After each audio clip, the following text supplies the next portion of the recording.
Jesucristo, el Verbo viviente, es el único medio de salvación. Él es el centro del pensamiento de nuestra vida, la fuente y la autoridad de la doctrina. El principal propósito de la vida de Cristo fue la obediencia a los mandamientos, exaltando la ley de Dios como un reflejo de su carácter. El principal mensaje a ser predicado en el mundo, basado en Apocalipsis 14, está representado por 3 ángeles llevando el Evangelio eterno al mundo entero. Este mensaje se basa en los encantos inigualables de Cristo y declara que la hora del juicio ha llegado y llama a obedecer los mandamientos de Dios. Mediante su palabra, Dios ha comunicado a los hombres el conocimiento necesario para la salvación. Las Santas Escrituras deben ser aceptadas como dotadas de autoridad absoluta y como revelación infalible de su voluntad. Y aunque el canon de las Escrituras inspiradas está cerrado, el Espíritu Santo continúa iluminando, amonestando y confortando al pueblo de Dios a través del testimonio de Jesús, el Espíritu de profecía. El camino a la vida se traza a través de un camino angosto que debe ser recorrido con confianza en las promesas que Dios dejó a hombres y mujeres fieles que dedicaron sus vidas hasta la muerte por el Evangelio eterno. Los fundadores de la Iglesia soñaron con el día en que la revelación sería una realidad en sus vidas. Miraron con los ojos de la fe a aquel día glorioso cuando finalmente la promesa sería cumplida en la venida magistral de Jesucristo a esta tierra para recompensar a cada uno según sea su obra.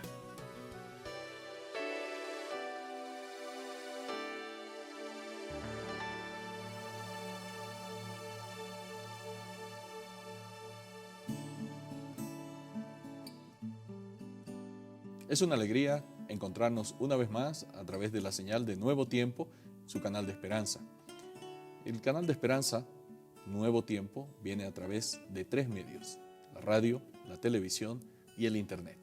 Querido amigo, usted que nos acompaña cada día, queremos decirle, nos sentimos muy complacidos porque sabemos que a través de la programación de Nuevo Tiempo usted obtiene mucha bendición de Dios. Estamos aquí en Creed en sus Profetas con el pastor Bruno Razo, ustedes conocen, líder de la división sudamericana de la Iglesia Adventista para Sudamérica, y pues le damos la bienvenida.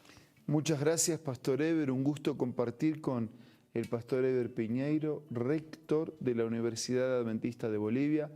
Un gusto compartir con todos nuestros amigos y hermanos. Un gusto iniciar hoy el segundo libro de Samuel y detenernos en el primer capítulo para meditar, para comentar y para compartir reflexiones que provienen del Señor a través de los escritos de Elena de White.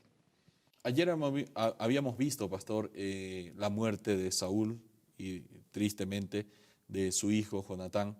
Juntos terminan el mismo campo de batalla y ahora, comenzando un nuevo libro, estamos viendo que David se entera de la muerte de su amigo, ¿no? Y también de la muerte de Saúl, a pesar de su enemigo, ¿no? Pero él había tenido siempre respeto por la vida de este hombre, porque él sabía que había sido ungido por Dios para ese cargo.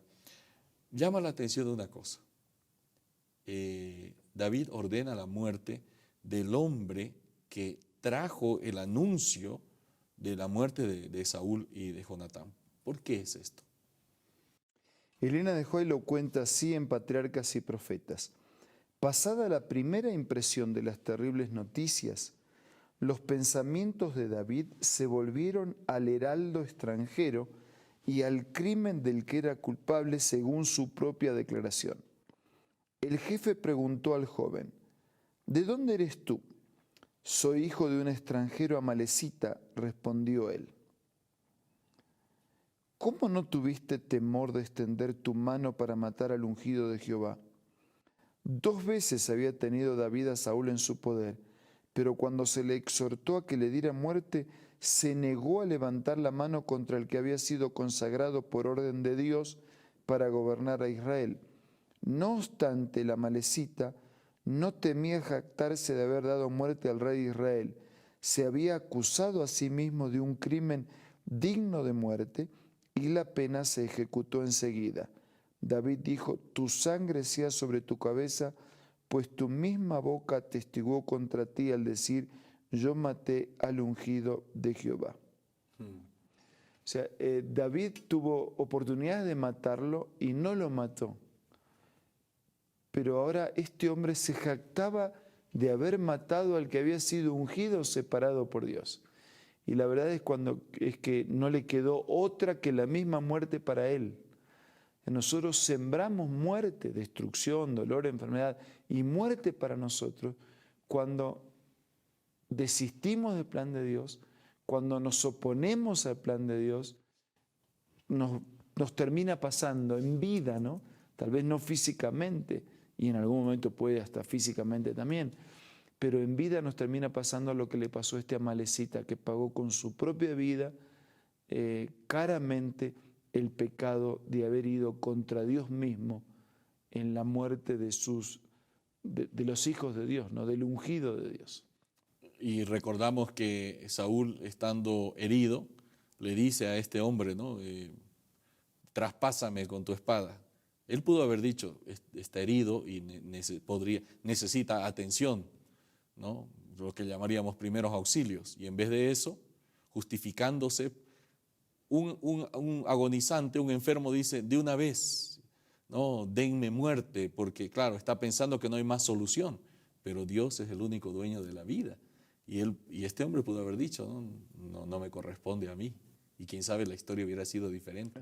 Por la misma razón que David no lo hizo, Claro. Porque entendía que no estaba en sus manos hacer justicia, Exacto. ni aplicar venganza, ni decidir sobre la vida de alguien.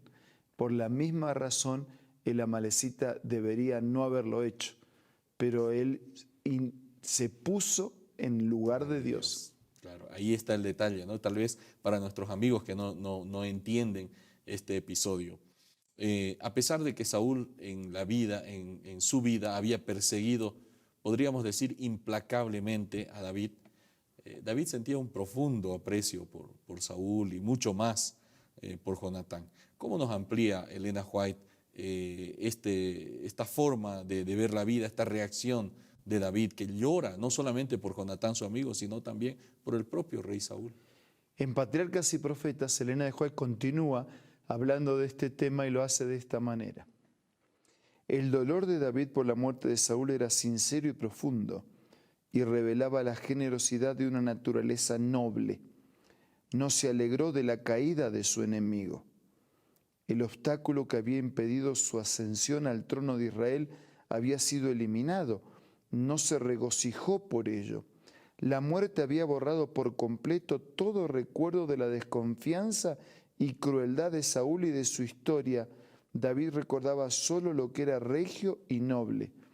El nombre de Saúl iba vinculado con el de Jonatán, cuya amistad había sido tan sincera y tan desinteresada. El canto en que David derramó los sentimientos de su corazón llegó a ser un tesoro para la nación y para el pueblo de Dios en las generaciones sucesivas. O sea, David tiene un respeto por Jonatán, su amigo, que a pesar de la situación difícil, mantiene la fidelidad en la amistad. Y David tiene un respeto por Saúl, su enemigo. Claro. ¿Por qué? Porque entiende que en su momento él también fue ungido por Dios, que tenía una posición y un lugar donde desarrollar su función, y que aunque actuó injustamente, y aunque fue un obstáculo para su crecimiento y le impidió acceder al reino con anterioridad, de todas maneras merecía respeto. Así que David no se alegra de la muerte de Saúl porque ahora las puertas se abren para él. David sinceramente se siente dolido por la muerte de Saúl, ¿no? Y nosotros deberíamos hacer lo mismo por todos, no solo por los que nos quieren, sino también por los que no nos quieren. Porque cuando alguien muere independientemente del Señor y muere sin fe, sin esperanza, es triste y no nos podemos alegrar por la muerte de nadie. Claro. La cita decía, y me llamó la atención, que David reveló una naturaleza generosa, un espíritu noble. Qué ejemplo para los cristianos, ¿verdad? Totalmente, porque dice el Evangelio, dice, si ustedes aman a los que le aman, ¿cuál es el negocio? Claro. Dice, si yo trato bien al que me trata bien, ¿cuál es el negocio? Incluso los no creyentes tratan así a la gente, ¿no? Es una relación comercial, simplemente un intercambio, dos por dos y listo. Pero nosotros, donde mostramos que realmente Dios ha hecho un impacto en nuestra vida, es tratando bien a los que no merecen ser tratados bien. Y esto, Eber, es maravilloso. ¿Por qué? Porque es lo que Dios hace conmigo. Yo no merezco ser tratado bien, pero Dios me trata bien, no por lo que yo merezco, sino por lo que Él es. Y cuando nosotros hacemos lo mismo, estamos viviendo el principio de Dios en nuestra vida. Y eso es altamente relevante para nosotros y para los demás. Y no es optativo, es indispensable. David cantó de una manera triste y está registrado.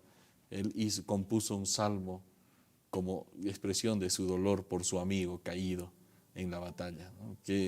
Qué expresión más interesante, ¿no? Hay en la Biblia estos cantos también de expresión de dolor y David lo hizo. Sí, y como ya hemos dicho, eso era también un reflejo de otra amistad, de la amistad de Jesús para con nosotros. Ojalá nosotros también podamos tener el mismo canto de gratitud y de amor por el Señor. Qué bueno. Este canto de gratitud y de amor se refleja en la vida de cada creyente y por supuesto nosotros somos motivados a través del ejemplo de David. Vamos a tener consejos importantes y enseguida volvemos. Hola, hoy vamos a leer una cita acerca de la verdadera educación. La verdadera educación significa más que la prosecución de un determinado curso de estudio. Significa más que una preparación para la vida actual. Abarca todo el ser y todo el periodo de la existencia accesible al hombre.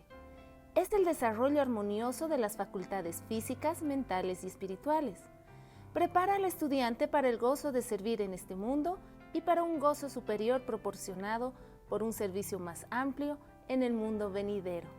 Esta cita puedes encontrarla en el libro La Educación, escrito por Elena G. de White. Te invito a que pueda ser parte de tu biblioteca personal. Adquiérelo visitando ahora mismo la página www.aces.com.ar o también visita una iglesia adventista del séptimo día más próximo del lugar donde tú te encuentres. También puedes descargar la aplicación Elena G. de White del App Store o del Play Store.